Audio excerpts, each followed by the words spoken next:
Buenas tardes a todos y todas. Les damos la bienvenida a este nuevo webinar organizado por Plan Ceibal, por el Departamento de Desarrollo en Centros Educativos, el programa Aprender Todos y la línea de trabajo de Ciudadanía Digital. Mi nombre es Pablo Pajés y los voy a estar acompañando durante esta hora que pensamos de diálogo, de intercambio con un amigo de la casa como Roberto Balaguer. Creemos que el tema de hoy que nos convoca, el tema del ciberbullying y la convivencia digital, es un momento muy oportuno para trabajarlo con él, para generar un espacio de diálogo, de intercambio, tanto con docentes como con referentes familiares que nos puedan estar acompañando. Esta temática emergente en un contexto de pandemia, donde la educación híbrida o combinada se hace un elemento muy significativo en el quehacer educativo, es por demás oportuno. Y por eso estamos generando este encuentro que será uno, además de otros que iremos desarrollando a lo largo del año. Para aquellos que no lo conocen, quiero presentarlo a Roberto.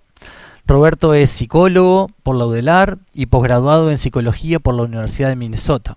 Está llevando a cabo un doctorado en la Universidad de Buenos Aires y es magíster en educación por la Universidad Ort. Ex docente de la UDELAR, es actualmente docente universitario en posgrados de educación en la Universidad Católica del Uruguay, en posgrados en tecnología educativa en la Universidad CLAE y en posgrados de ciencias biomédicas de la Universidad de Montevideo. Se desempeña como investigador y consultor en distintas temáticas vinculadas a tecnología, educación y juventud. Fue asesor en educación para Plan Ceibal e investigador del Sistema Nacional de Investigadores. Casi 30 años de experiencia en instituciones educativas. Se desempeña también desde 2008 como director del programa Link SPC de TICS y Educación y en St. Patrick College de Montevideo, Uruguay. Es además psicoterapeuta, psicoanalítico de niños y adolescentes y adultos. Ha dictado innumerables talleres y conferencias en Uruguay, así como también en toda Latinoamérica y España. Ha escrito artículos en diversas revistas especializadas nacionales e internacionales, siendo coautor de varios libros y autor de 7 libros sobre cultura digital. Entre ellos, Plan Ceibal, Los Ojos del Mundo en el primer modelo OLPC a escala nacional, Hiperconectados, Guía para la Educación de los Nativos Digitales y Vivir en la Nube. Adolescencia en tiempos digitales, siendo su primer libro de internet un nuevo espacio psicosocial, uno de los primeros textos en habla hispana referidos a los efectos psicosociales de la nueva cultura digital. Les cuento cómo nos vamos a organizar. Vamos a estructurar una charla de un máximo de 30 minutos con Roberto y después vamos a dar un espacio de intercambio donde a través del canal de YouTube, del chat de YouTube y del chat de la cuenta de Plan Ceibal en Facebook estaremos recopilando las preguntas, los comentarios que vengan surgiendo de ustedes que nos están acompañando, las procesaremos y se las haremos llegar a Roberto sistematizadas al final de su charla. Bueno, los voy dejando con Roberto y agradezco muchísimo su atención y participación en el día de hoy. Bueno, muchas gracias Pablo por la presentación y por la invitación, nombre tuyo y de Plan Ceibal, para estar conversando sobre un tema que es de súper actualidad y que de hecho fue, esto no se dijo en la presentación porque no todo el mundo lo sabe, fue el tema que a mí me hizo meterme en la investigación sobre Internet y la cultura digital, porque por allá por el año 2000 empezaron los primeros esbozos de ciberbullying, ¿no? en lo que se llamaban los BBS, eran unos tablones de anuncios muy rudimentarios tecnológicamente, pero allí ya los chiquilines empezaban a decir cosas de los otros, empezaban a esparcir rumores, a ventilar intimidades, a decir cosas de los demás, y claro, imagínense año 2000, no había ni Facebook, ni redes sociales, ni nada, nadie entendía nada, ¿no? Y bueno, fue tan lindo no entender nada que eso y obligó y ayudó y me ayudó a empezar a investigar sobre estas cuestiones. Hoy sabemos bastante más de esto, ¿no? Hoy sabemos bastante más, hoy hay un montón de bibliografía al respecto, de investigación, hay una cantidad de cosas que uno pone nomás en un buscador y va a encontrar un montón de material. Yo lo que les traje hoy para compartir son como algunos pantallazos generales.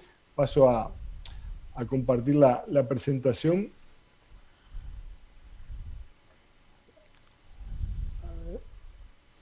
¿Se está viendo ahí? Sí, perfecto. Entonces, digamos, Hay un en intruso. ese, un poco el contexto en el que estamos es, hoy hay digamos, dos realidades que coexisten, ¿no? La de los espacios físicos, materiales, que hasta hace poco concebíamos como la realidad, ¿no? Eso lo concebíamos como que esa era la realidad material, era la realidad verdadera, ¿no? Y la otra, la realidad digital, era como una realidad secundaria. Cada vez más están más imbricadas, cada vez más están más interrelacionadas.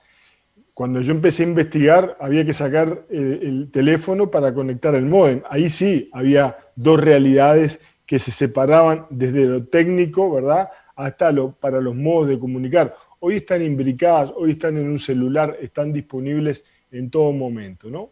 Y esto nos lleva, digamos, a darnos cuenta que muchas veces esos límites, antes bien delineados, y mucho más atrás en el tiempo, antes inexistentes, hoy esos límites están borrosos, es decir, lo que sucede en un lugar tiene efectos en lo otro. Entonces, virtual, primero que nada, no es sinónimo ni de falso, ni de secundario, ni de inexistente, ni de menos importancia, ¿no? Que durante un tiempo esto, digamos, tuvo bastante peso, ¿no? Virtual es otra forma de ser de la realidad y quizás nada mejor que justamente el ciberbullying para mostrar esto, ¿no? Que desde, como he comentado hoy, desde los comienzos de la investigación, los efectos que tiene el ciberbullying en esa realidad virtual tiene efectos realmente muy, muy importantes, ¿no? Entonces, todo aquello que sucede en la conexión siempre tiene profundos y duraderos efectos en la vida real, aunque parezca que no, aunque parezca que solo sucede en pantalla, y mucho más cuando se trata de hostigamiento, cuando se trata de acoso, ¿no? Porque eso hace que tenga determinadas características que ya vamos a ir viendo que lo hacen muchísimo más duro para el receptor, para la víctima, ¿no? Entonces, lo que vamos a hacer hoy, en estos minutos que tenemos, yo le voy a compartir algunos datos de Uruguay, muchos de ellos incluso en un curso que hicimos en 2019 para docentes de Plan Ceibal, con maestros y directores y docentes de todo el país, ¿no? Recogimos una cantidad de datos súper interesantes, más referencias bibliográficas ineludibles, más de repente la experiencia que uno ha recogido también en muchas otras encuestas y en talleres con chiquilines a lo largo de todo el país. Esos van a ser un poco el contexto, el marco teórico en el que nos vamos a manejar. Entonces, definamos primero el término de ciberbullying. Es una forma de acoso, perdón, de una forma de conducta de acoso repetida que se da a través de medios electrónicos. Pero además es importante señalar esto del acoso repetido. Tanto lo que define al bullying como al ciberbullying es la repetición. Es decir, cuando hay una sola vez, cuando es una pelea, una discusión, un insulto, uno no puede decir que en ese caso estamos hablando de una situación de acoso o de bullying o de ciberbullying. Tiene que ser algo que se repite, digamos, a lo largo del tiempo, que se perpetúa, ¿no? Y en este caso, que se da a través de medios electrónicos. Puede ser redes sociales, puede ser YouTube, puede ser TikTok. Es decir, cada vez contamos con muchas más herramientas tecnológicas que permiten, digamos, este tipo de cosas, ¿no? Tiempo atrás eran esos BBS, esos tablones de anuncio, después se incorporaron las redes, después Messenger, después WhatsApp, ¿no? Y hay miles de maneras, digamos, de hacer estas cosas. Y lo otro es que hay un desbalance de poder, ¿no? Generalmente, para hablar de una conducta, digamos, de bullying, de ciberbullying, hay una percepción, ¿no? Y recalco lo de percepción porque no siempre, digamos, quien ataca tiene mayor poder, pero sí lo tiene en este caso porque tiene una capacidad de hacer daño desde el anonimato, ¿no? Sin ser visto. Y esto no es un tema menor, porque esto cambia incluso el perfil del victimario, ¿no? Y hago la comparación. En el bullying, el tradicional bullying, ¿no?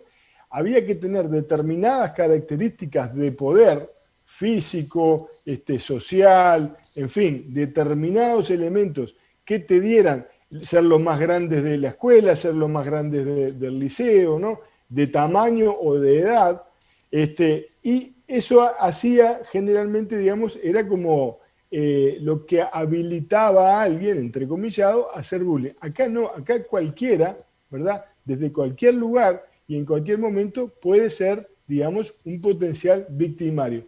Y esto no es menor, después lo vamos a ver por qué, ¿no? Entonces, el ciberbullying es muy insidioso porque le ofrece a aquel que se decide agredir, por diversas razones, la posibilidad de guardar el anonimato.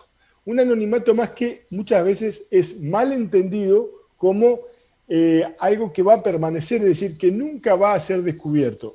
Abro paréntesis. Lo cierto es que, ¿no? Y esto hay que decirlo en las instituciones educativas. Miren, muchachos, por más que ustedes crean que usan una identidad virtual, por más que crean que lo hacen desde una cuenta anónima, si alguien se decide a hacer una denuncia y realmente eso toma curso, hay que ser realmente muy avesado tecnológicamente para realmente ser anónimo, ¿no? O sea, no cualquiera, aunque crean, digamos, que la cuenta es anónima, la gran mayoría, 99%, son fácilmente rastreables. Solo es el problema mayor que tenemos acá es que digamos, en los departamentos el departamento me refiero que reciben este tipo de denuncias, están saturados con otro tipo de denuncias que son consideradas de mayor peso.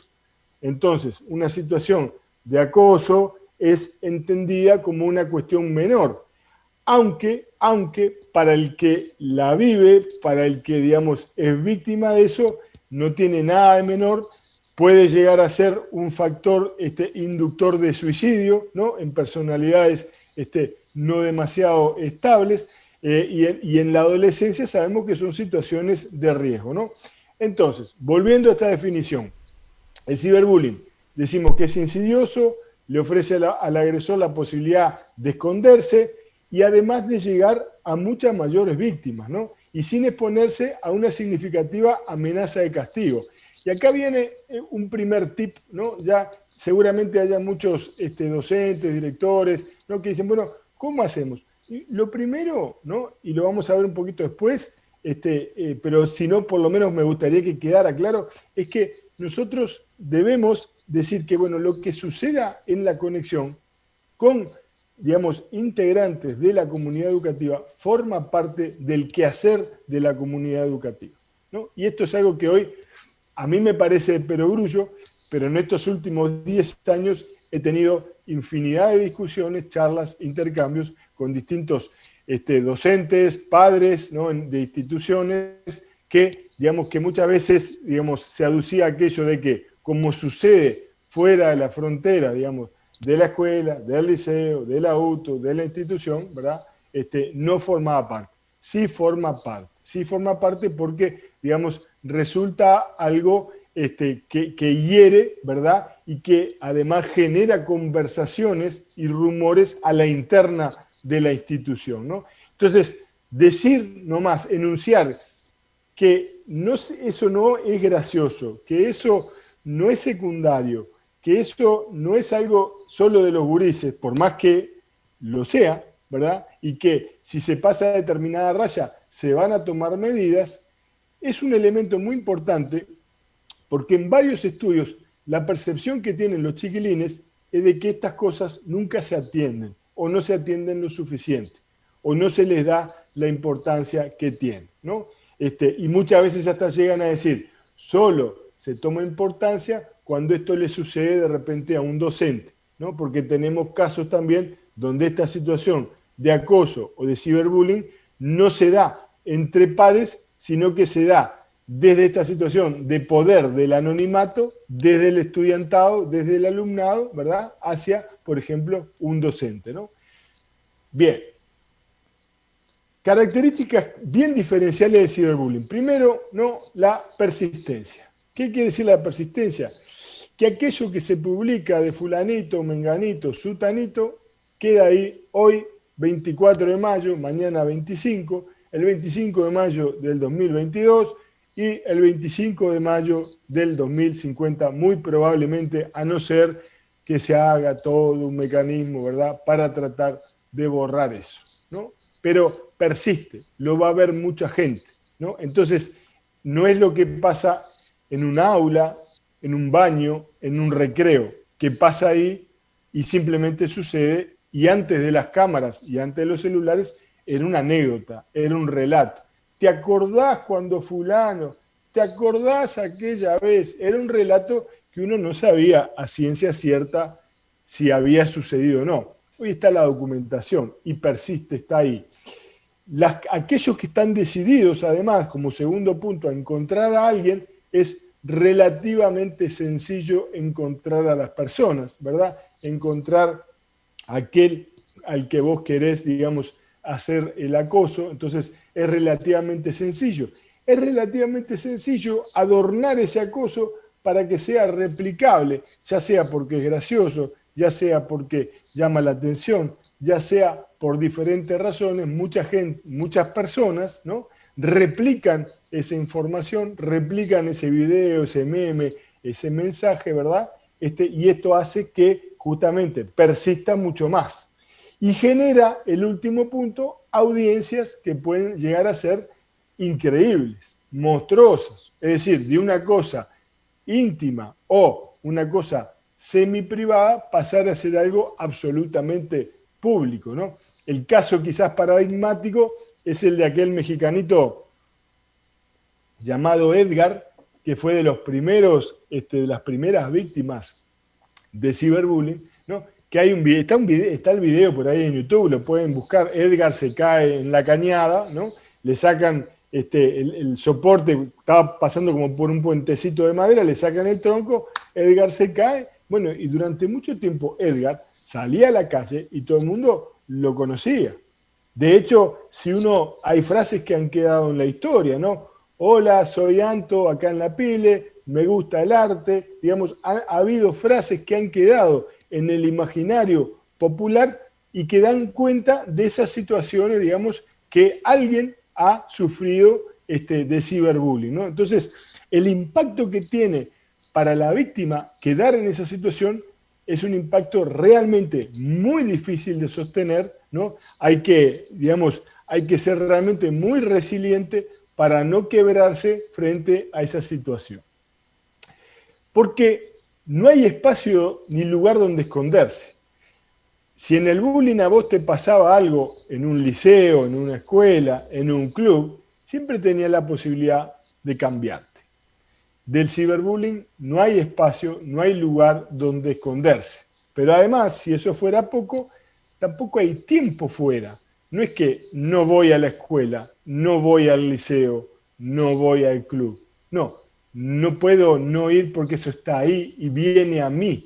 No hay tiempo fuera, es 24/7, 365 días. Por eso muchas veces, ¿no?, como tip importante que se le da a las familias, a los docentes, es cuando vemos que un hijo está como cerrado en sí mismo, que está nervioso y que está permanentemente chequeando su dispositivo, ¿verdad? Como, digamos, uno ve esa ansiedad temerosa esperando a ver, bueno, qué es lo nuevo que va a suceder, ¿no? ¿Va a seguir esto? ¿No va a seguir? Y realmente cuando uno escucha esos relatos, genera realmente un monto de ansiedad y de angustia muy, muy grandes, ¿no?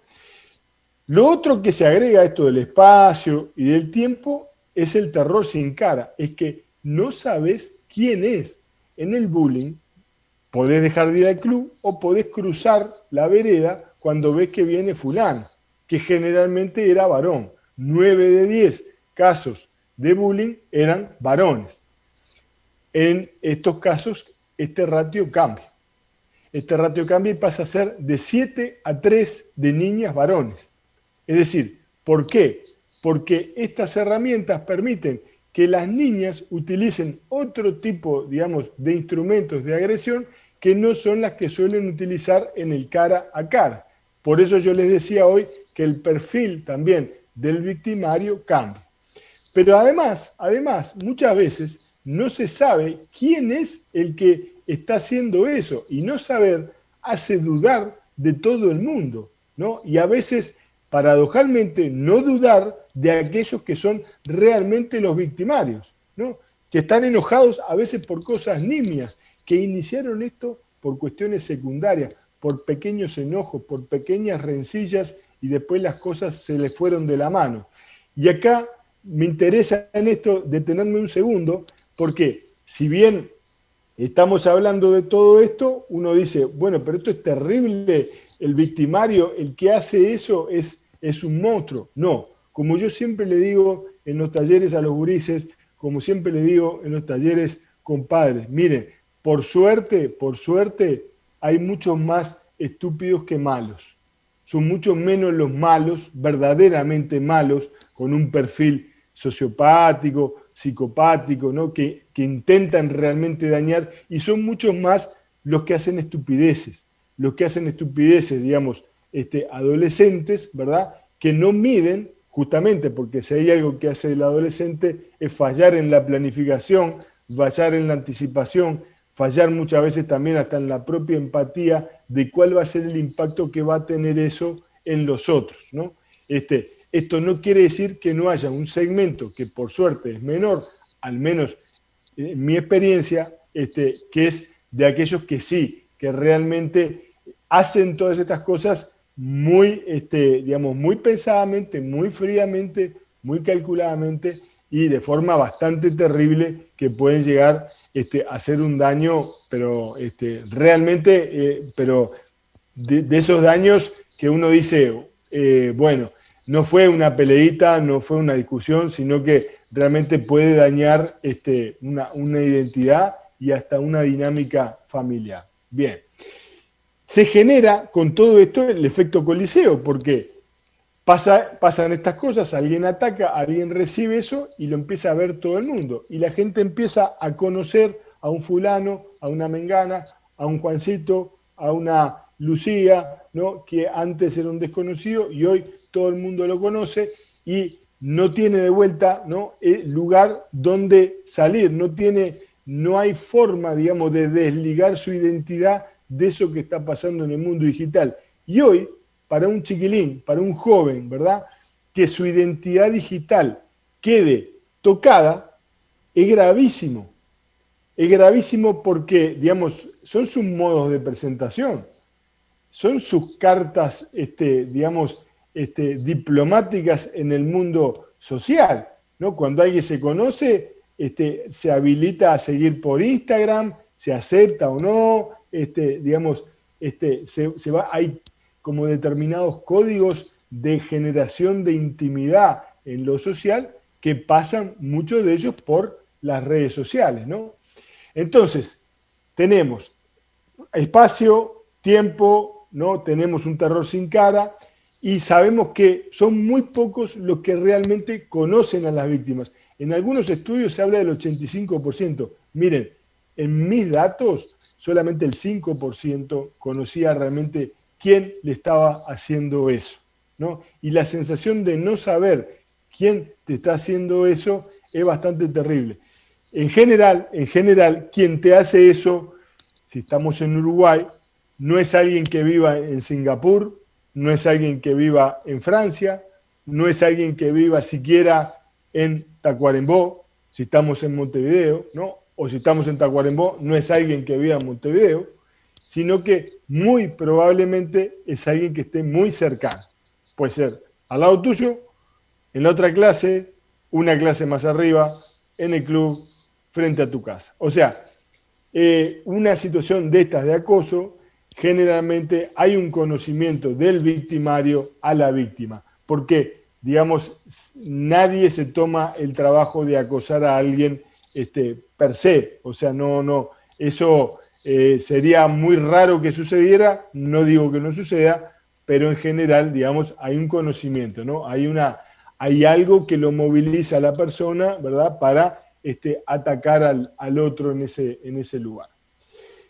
Y todo esto, ¿no?, tiene como un gran efecto de vergüenza, ¿no?, producto de esas audiencias multitudinarias, la persistencia de la publicación, que hace que muchas veces esto se traduzca en trastorno de ansiedad, en depresión, ¿verdad?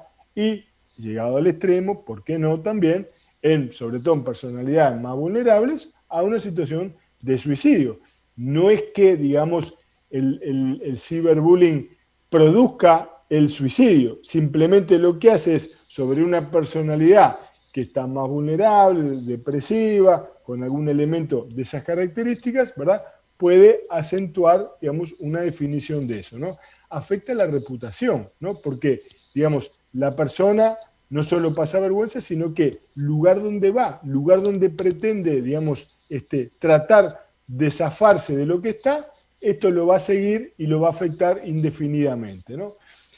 Como le decía hoy, esto sucede en las redes sociales, en WhatsApp, sucede en donde ustedes quieran, Messenger, Facebook, TikTok, lo que sea. ¿Forma parte de los problemas de la comunidad educativa? Respuesta definitiva, sí, forma parte. Y hay que entenderlo, ¿no? Porque, digamos, esto afecta a la comunidad educativa, afecta a los grupos, afecta a la convivencia, afecta al clima, afecta a cómo concebimos, ¿verdad?, el defender y, digamos, y delimitar los ataques a la interna de la comunidad educativa. Entonces, ¿hay que tratar de indagar? Sí. ¿Hay que tratar de orientar? Sí. ¿Hay que sostener? Sí. ¿Hay que fijar límites? Sí. Sí, sí, sí. ¿Es difícil? También sí, ¿verdad? Porque estamos mucho más acostumbrados a lo material, al cara a cara. Pero hay que traer ese mundo, digamos, que está allá, que parece que está en la trastienda, hay que traerlo para acá para hacerlo visible, ¿no? Entonces, parte de la clave es unir ambos mundos, hacerlo formar parte de uno solo. Mirá, lo que está pasando allá forma parte de lo de acá, vamos a hablarlo acá. Ya que ahí no podemos hablarlo, vamos a hablarlo acá. ¿Quiénes participan en esto? Bueno, para entender un poco las dinámicas, tenemos los dos grandes protagonistas que son la víctima y el agresor. Pero en las dinámicas institucionales es muy importante entender los otros personajes. Tenemos los seguidores, que son fundamentales, porque sin seguidores, ¿verdad?, el agresor, el victimario, muchas veces no es nadie, porque, digamos, no tiene su brazo ejecutor, no tiene el respaldo, tiene los partidarios, que no son estrictamente los seguidores, pero sí están a fin de que a esa víctima se le haga algo. Los espectadores, que son falsamente neutrales porque, digamos, el no hacer es hacer que esto suceda, es permitir que esto suceda. Después tenés los potenciales posibles defensores, que algunos tienen miedo, otros no quieren ser carne de cañón, entonces no se meten, ¿verdad? Y tenés algunos pocos defensores, que si se activan y son suficientemente fuertes, traen posibles defensores y pueden desbalancear esto, es decir, mirá, en esta institución, en esta clase, en este nivel, en ponga usted lo que quiera, esto no lo aceptamos, no está bueno. ¿Querés que te ayudemos? Y esto que parece una tontería, muchas veces funciona. ¿Por qué? Funciona sobre todo con lo que yo dije, con los estúpidos, no con los malos. A los malos no los vamos a convencer con esto. Pero los que hacen estupideces porque en realidad están buscando su lugar en el grupo y no saben cómo y encontraron esa beta, podés llegar a cambiarlo, porque le estás diciendo, mirá, estas reglas del grupo son estas reglas de cuidado, nos cuidamos todos, incluso más, te vamos a cuidar a vos también. Si viene alguien y te ataca a vos también, si viene alguien y dice cosas de vos, también te vamos a defender. Pero tenés que cambiar eso porque no está bueno, no lo aceptamos. ¿Quiénes participan entonces? Los partidarios, los espectadores pasivos, los que están de acuerdo, los que no están de acuerdo, los potenciales defensores pasivos y esos defensores activos, ¿no? Nos preguntamos también cómo influyen los padres y los sociales y el medio social. Muchísimo. Hay medios sociales que, digamos, es como un virus, se va propagando, ¿verdad? Hay dinámicas que se empiezan a propagar y pesa muchísimo. Por eso es importante, digamos, trabajar en las dinámicas de grupo y trabajar sobre todo en generar buenas estrategias de convivencia. No solo, digamos, no al ciberbullying, no al bullying, sino sí a las buenas estrategias del buen trato, del respeto, de los límites, de tratar al otro, digamos, con cuidado, para que el otro también se sienta que puede dejar de atacar y no por eso, digamos, va a ser atacado, ¿no? Los adolescentes que ven que se permite eso, es decir, que los adultos permitimos, ¿no?, se van a ver más propensos a actuar de esa manera, ¿no? Entonces, cuando se ve que hay límites claros frente a eso, que hay sanciones, que esto no es broma, que esto no es solo cosa de gurises, muchas veces, digamos, se pone marcha atrás. Ciberbullying en tiempo de pandemia es muy parecido. Hay que evitar que se contagie, hay que frenar los brotes, ¿no? Y hay que modelar con el ejemplo. Y cuando digo modelar con el ejemplo, digo en el buen trato. Y esto va desde el portero al director, al profesor de química, a la maestra de español. Es decir, cómo nos tratamos, ¿verdad? Forma parte de ese estado de convivencia, ¿no? Como le decía, muchas veces lo que estos jóvenes, los victimarios, están buscando su lugar y no saben cómo hacerlo, ¿no? Por eso es muy importante trabajar en los climas escolares. ¿Se puede generar climas buenos de convivencia? Sí, se puede, pero, digamos, hay que estar cerca, ¿no? Y lo otro es que ellos tienen que ver que hay adultos que están cerca. Yo siempre digo, y lo digo en todas las charlas, la primera pregunta que deberíamos hacer al ingresar a una institución educativa a los chicos de no importa la edad sería, dime tu cédula, dime tu nombre, y una siguiente pregunta que es, ¿tenés un adulto de referencia al cual le puedas contar si te pasa algo? Si la respuesta es sí, ese chiquilín está como vacunado con primera dosis, ¿no? Está realmente mucho menos proclive a que le sucedan cosas. Ahora, cuando te digan no, tenemos que encontrarle un adulto de referencia, porque es muy bajo el porcentaje de chiquilines que vayan a contar, es bajísimo, porque creen que no lo van a solucionar, creen que va a ser peor, creen que, digamos, la consecuencia va a ser peor el remedio que la enfermedad. Por eso esa es la pregunta para hacer. Los climas de convivencia son claves, ¿no? ¿Quiénes detectan en esto? Bueno, acá hay todo un desarrollo muy interesante porque la percepción que tienen los adultos de quiénes detectan y cómo detectan no coincide con la percepción de los gurises que creen que hay una subdetección. El 90% de las víctimas no denuncian, ¿no? Y realmente esto es muy, muy importante porque fíjense todo lo que está pasando que nos estamos perdiendo, ¿no? Entonces, para no avanzar más en el tiempo que tenemos, ¿no? La percepción de los gurises es que muchas veces no se castiga de la mejor manera, que se interviene en porcentajes bajos, que incluso hay docentes que, digamos, no lo perciben o cuando lo perciben lo minimizan, ¿no? Y muchas veces los chiquilines ven que no se enteran. Y algunos otros, digamos, lo que es peor porque manifiestan, digamos, que los docentes se enteran, pero aún así no hacen nada. Generar confianza en los adultos es clave. O sea, para que haya límites, para que haya convivencia saludable, para que haya entornos de convivencia digitales y materiales que bajen los niveles de violencia, que generen buen trato y generen buenas prácticas más allá del ciberbullying. Yo, si querés, Pablo, paro por acá, tendría más cosas para compartir, pero como sé que, digamos, la idea también es, digamos, generar un espacio de reflexión, ya tiré unas cuantas cosas y si les parece, paro por acá y soy todo oídos a preguntas y comentarios y Dale. Lo que ustedes... Excelente, excelente Roberto el recorrido que hiciste bien como desde más de el posicionamiento desde lo conceptual y lo fuiste bajando al rol docente y también incorporaste un poco la perspectiva de las familias. Yo he seguido un poco el chat de YouTube, se me pierde un poco el de Facebook y aparte de los agradecimientos de referentes de todo el país, porque han agradecido desde Artigas, Soriano, de todos lados, y buenas reflexiones.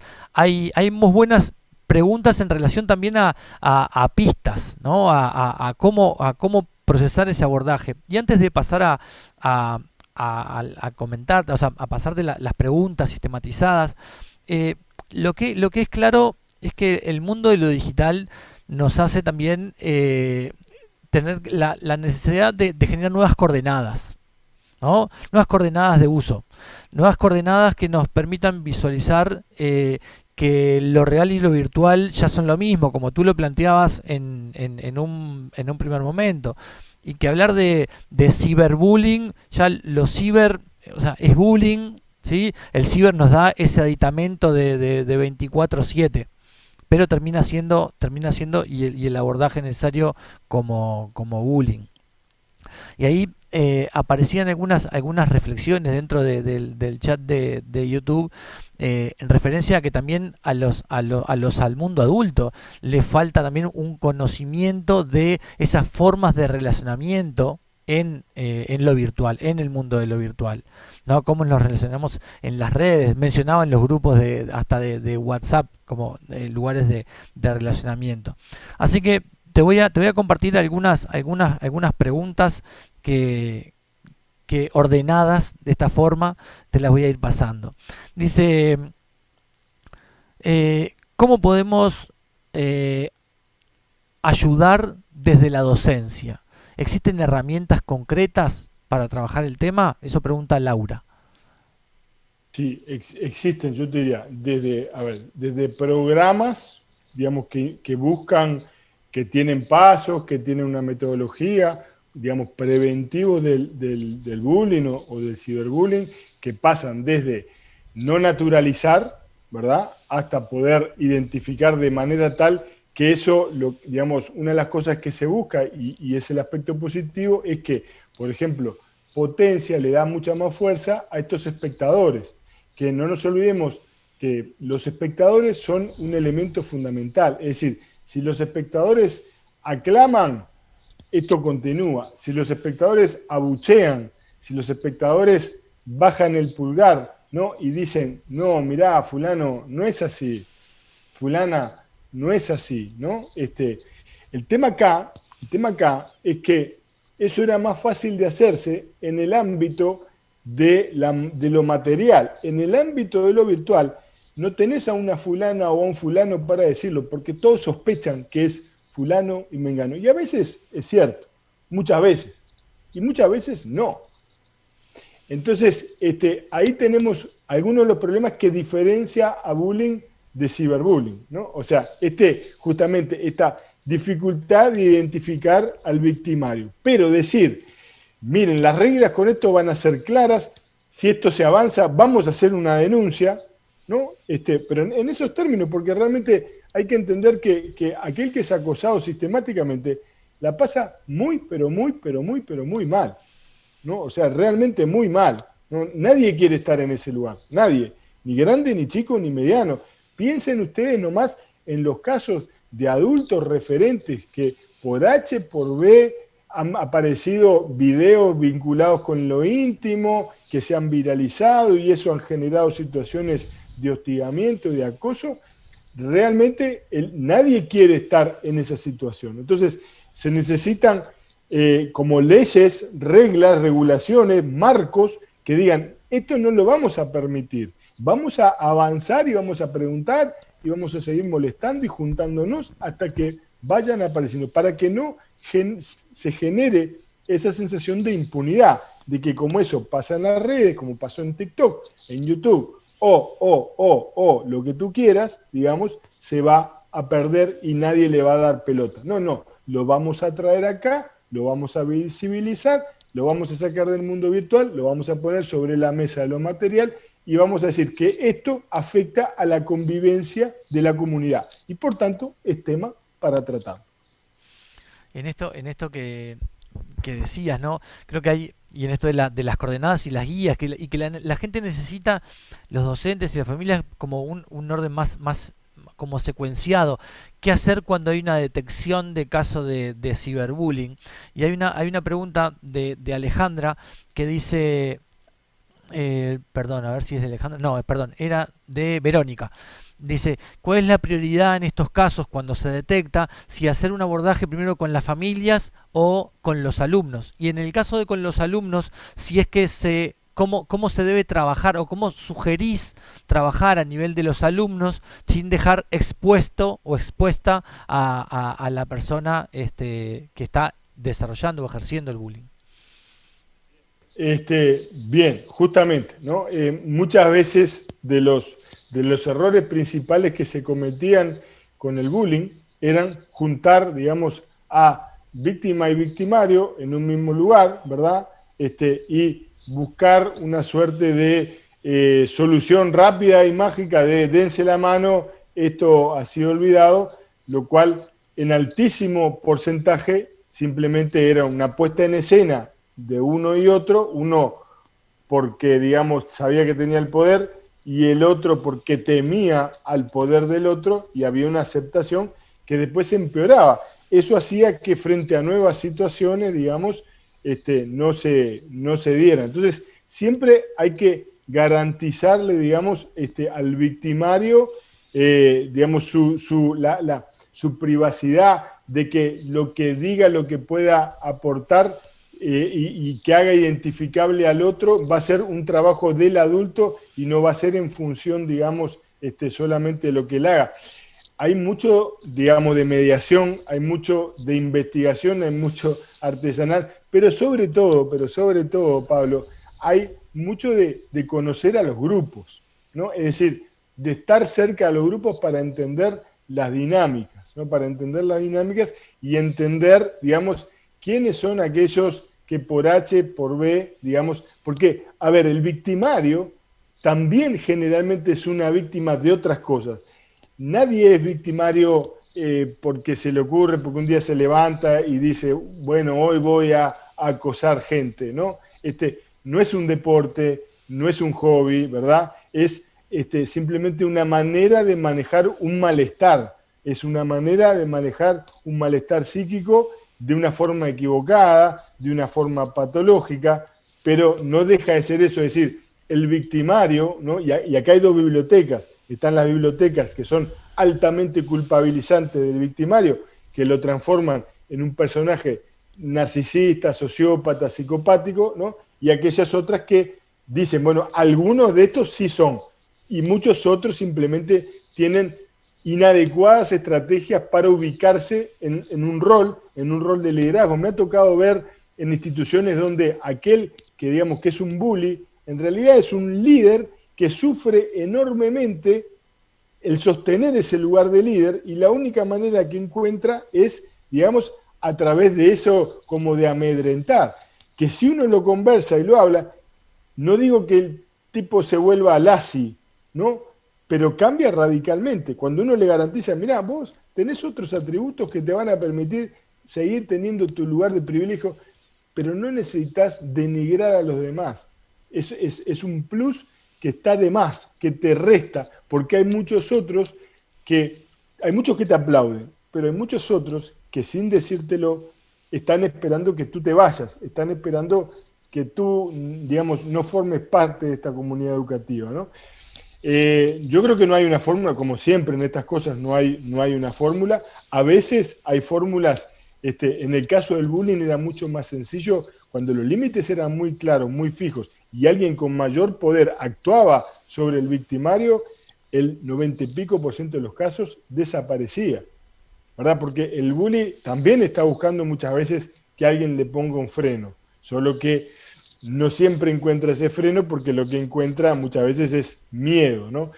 El problema acá en el ciberbullying es que tenés anonimato, tenés muchas más herramientas para hacer daño, mucho más indirectas, ¿no? El bullying es mucho más directo, el ciberbullying es mucho más indirecto, se hace a través de otras cosas, de otros mecanismos de exclusión, de esparcir rumores, de ventilar intimidades, de dejar fuera de grupos, de generar eventos donde esta persona puede llegar a ser invitada a un evento inexistente. Es decir, hay muchísimas más herramientas para hacer mal, pero básicamente tiene que haber adultos que sean referentes, tiene que haber conocimiento de los grupos y tiene que entenderse que estas dinámicas en determinadas edades, ¿no? Pasan, digamos, de esa lógica de encontrar tu lugar en el grupo a volverse patológica y si podemos, digamos, reencuadrarlo, bajar los decibeles, podemos hacer que esos grupos, digamos, vuelvan. Pero ahí se precisan generalmente equipos, digamos, de apoyo, psicólogos, asistentes sociales a veces para entender por qué el victimario no está haciendo eso, porque créanme que yo, por ejemplo, adhiero mucho más por experiencia, ¿no?, a la teoría de que el victimario también es un sufriente, ¿no? Digamos, Entonces hay que tratar de, digamos, como desestructurarlo de ese lugar y es posible, ¿no? Salvo en aquellos casos donde está frente a personalidades muy complejas, pero ahí ya estamos hablando, bueno, de una psicopatología importante. Roberto, hay muchas consultas docentes y escuchándote y tratando de asociar y viendo las demandas por dónde vienen. Planteabas que es indispensable para el desarrollo del ciberbullying, planteabas indispensable la audiencia y planteabas indispensable un sujeto agredido, que se muestre agredido, que se muestre con el dolor de la agresión. O sea, dos elementos constitutivos del proceso de ciberbullying: la audiencia que festeja o celebra o se ríe, y el sujeto afectado que expresa de algún modo ese dolor. ¿Hay estrategias o herramientas que se puedan desarrollar? Porque entiendo que la problematización, que podemos estar enfrente de un ciberbullying inocente, quien lo hace por esa gracia inicial de, como tú decías, de ganarse un lugar, tener la audiencia que le sonríe y el afectado, pero no es consciente de lo que se está generando. Entonces, a ver si tú nos podés ayudar en esto de como ver etapas donde problematizar, evidenciar el problema y después trabajar sobre la necesidad de que las audiencias no hagan eco para que no refuercen el mensaje, y trabajar en la resiliencia, en esa capacidad del individuo de, al verse víctima de ciberbullying, poder enfrentarlo como receta, ¿no? Como estrategia personal para sobreponerse frente a algo que sabe que si se muestra afectado le está haciendo el favor a la otra persona. ¿Qué te parece, o sea, sobre esa línea argumental, si te parece? Si no, pienso en clave de las demandas que provienen de los docentes. Pensemos primero, ¿no? Que del 100% de las situaciones llegarían a los adultos entre un 10 y un 20, ¿no? Supongamos. Entonces, ya tenemos otra cantidad de situaciones que nos pasan desapercibidas. Entonces, es un número muy alto. Digamos, tendremos que empezar por ahí. Yo te diría, bueno, tenemos que empezar por generar mejores mecanismos de detección. ¿Cómo se generan?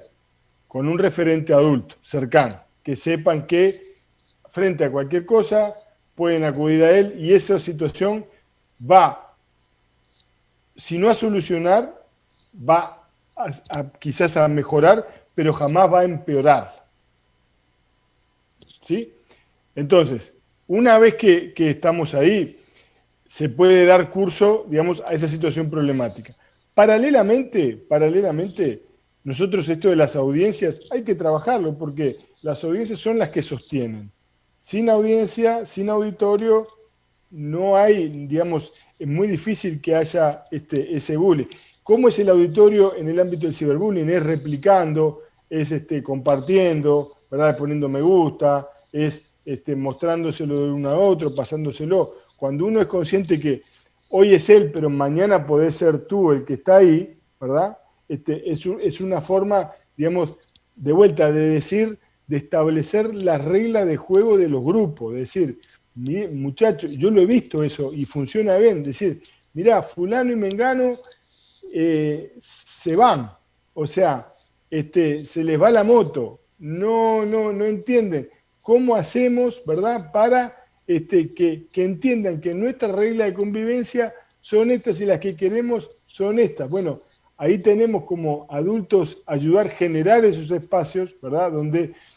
Porque convengamos también que cuando hay todo un grupo, ¿verdad?, que se vuelve ya no espectador pasivo o indiferente, sino espectador activo, ya la lógica cambia, ya la lógica de poder cambia. Entonces, la herramienta principal es esa, es cambiar justamente ese sistema de poder que está atribuido primariamente al victimario. Cuando vos generas una lógica de adulto de referencia, de reglas claras, de que vamos a seguir avanzando en esto, vos ves que en muchos casos esta situación ya afloja, desaparece, no vuelve a suceder. Porque ya hay, digamos, hay un control, hay un límite que ya tiene que ser alguien muy temerario para pasar eso. No quiere decir que no suceda. Si sucede, seguramente estamos hablando de estos clase B, o sea, de estos que son realmente los complicados, ¿no? Entonces, hay un montón de herramientas, pero la herramienta principal es conocer los grupos y generar buenos espacios de convivencia y generar buenos climas institucionales, ¿no? Eso es claro, porque eso se derrama. Entonces, a veces decimos, que tal grupo, tal otro, ¿no? Y empezás a ver, y en realidad hay instituciones que tienen muchísimo de eso. Y es casualidad, es porque justo se juntaron todos ahí, fueron, bueno, puede ser, pero en general es porque hay climas, digamos, que favorecen o climas que obstaculizan estas situaciones de acoso. Tenemos que generar climas de contagio de las buenas prácticas, desde hola, buen día, ¿cómo estás? ¿No? Mirame a los ojos, saludame, tratame con respeto, como algo que forma parte, ¿no? de la formación ciudadana, ¿no? O sea, que no es un plus, que es algo y que lo entendimos más en tiempo de pandemia, todo lo formativo que tiene la institución educativa, que no se trata solo de matemáticas, química, filosofía o las tablas de multiplicar, que se trata de un espacio de socialización, de convivencia, de relacionamiento con los otros, de respeto, ¿no? Entonces, ahí hay que realmente generar esos climas, ¿no? Y los referentes son los adultos. Ahí creo que somos los primeros responsables. Esto que traías, Roberto, me suena mucho como a una acción preventiva, ¿no? El hecho de poder trabajar en el clima educativo, para poder prevenir estas situaciones. Pero voy a agrupar varias de las consultas que traemos y hablan sobre si existe algún protocolo de actuación en el marco de la educación para atender este tipo de situaciones. Y asociado a eso, hay varios que también preguntan sobre si hay un marco legal, ¿sí? O dónde acudir en el caso de que estas situaciones se vuelvan más graves. Bueno, ahí creo que habíamos hablado de poder proveerlos a posteriori de todo, digamos, material con respecto a eso, ¿verdad? Ahí, ¿qué pasa? A veces, de vuelta, falta como dimensionar, o mejor dicho, darle la dimensión que tiene a esto para el adolescente, ¿no? A veces se mira esto con los ojos adultos, no llega a ser un delito, ¿verdad? Por ejemplo, la gente dice, fuimos a delitos informáticos, ¿no? Y claro, imagínense la cantidad de, digamos, situaciones que reciben a diario de diversa índole, ¿no? De chantajes, extorsiones, yo qué sé, todo lo que se les ocurra, ¿no? Entonces, un acoso para el adolescente es terrible, para la familia también, pero en términos, digamos, legales es muy poco. Hay que seguir avanzando en eso. Hay algunos protocolos, yo tengo entendido que existen esos protocolos desde secundaria, por lo menos sí. No recuerdo si ahí están en primaria, honestamente, pero podemos, digamos, relevar eso. Pero, digamos, no hay que dudar ahí de darle dimensión. Es decir, no es cosa de gurises. Digamos, si hay que llamar a la inspección y hay que llamar a los equipos, hay que hacerlo, porque son cosas que dejan huella, ¿no? Una de las cosas, digamos, que puso sobre el tapete el acoso, el ciberbullying allá por los años 80, ¿no? Fue que, digamos, no es algo que suceda y pasa, ¿no? Es algo que sucede y deja huellas duraderas, deja huellas en la identidad, deja huellas realmente. Recordarán ustedes la película Relatos Salvajes, si no la vieron, véanla, comienza, no le voy a spoilear, digamos, el primer cuento, pero empieza con una situación de esa, ¿no? Es decir, esto no se olvida porque es un momento, digamos, donde la identidad se está forjando, donde, digamos, las personas están tratando de ser lo que pueden ser, y esto muchas veces, digamos, deja una herida grande que, bueno, que no siempre se recupera. Uno ve gente muy grande y muy grande que se sigue acordando, ¿verdad?, con con mucha virulencia y con mucha fuerza de esas situaciones. Entonces, por eso es que, digamos, tomó ese estatuto de, digamos, de una dimensión psicopatológica, porque lo tiene, es decir, no es solo cosa de relacionamiento, ¿no? Es algo que deja huellas duraderas y que, digamos, hace que la persona, digamos, viva una situación traumática, ¿no? Y acorde a eso después operará de una manera, de otra. Hay gente que se separa absolutamente de esos grupos y no quiere saber más nada, y hay otra que vive fantaseando, ¿no? Con el regreso. Buen día, Benito, la canción del Cuarteto de Nos, ¿no? Es otro ejemplo, ¿no? De cómo venir, aquel que digamos que era bulleado, fantasea permanentemente volver. Es decir, no es algo inocuo, no es de gurises, hay que prestarle atención, ¿no? Hay que buscar herramientas y los adultos tenemos que estar cerca para eso, para ayudarlos a todos. Ya para ir finalizando, Roberto, hay algunas preguntas más y obviamente comentarios. Quiero destacar uno que nos llega de Johnny Hernández, que dice, rescato la idea, porque también pone al centro educativo como también un actor que como, como, como grupo puede, o como institución, puede generar algunos dispositivos. Entonces, Johnny dice, rescato la idea de un referente adulto en los centros, de un espacio que sea válido para escuchas de y para los adolescentes. Y por otro lado, agregaban poder generar un espacio también de participación de las familias, ya sea para escuchar a las familias o para acercarse con las familias. Creo que ahí también aparece una demanda de cómo involucrarlos a los referentes familiares en este tema. Es generando actividades de reflexión, es yendo al contacto con ellos, algún elemento que te parezca válido para señalar ahí, Roberto. Hay familia y dirección, adscripto, profesores, ¿no? Son adultos referentes. A veces detectan, lo vimos, detectan los adscriptos, a veces detectan los docentes, a veces detectan los padres.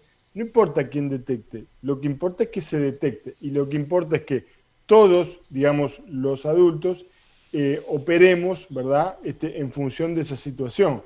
No en plan venganza, no en plan hay que echar a fulano, no en plan, digamos, vamos a prender fuego todo, sino en plan entender que son chiquilines que están en formación y que necesitan guías, y necesitan orden, y necesitan límites, y necesitan diálogo, ¿no? Entonces, justamente lo que quizás falte muchas veces son esas instancias de diálogo, ¿no? Poder conversar y poder, digamos, entender que, bueno, que hay formas y formas de hacer las cosas, formas y formas de manejarse, que algunas son buenas para todos y otras no son buenas para nadie, porque insisto, ¿no?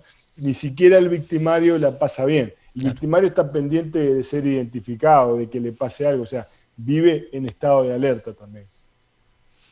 Bien.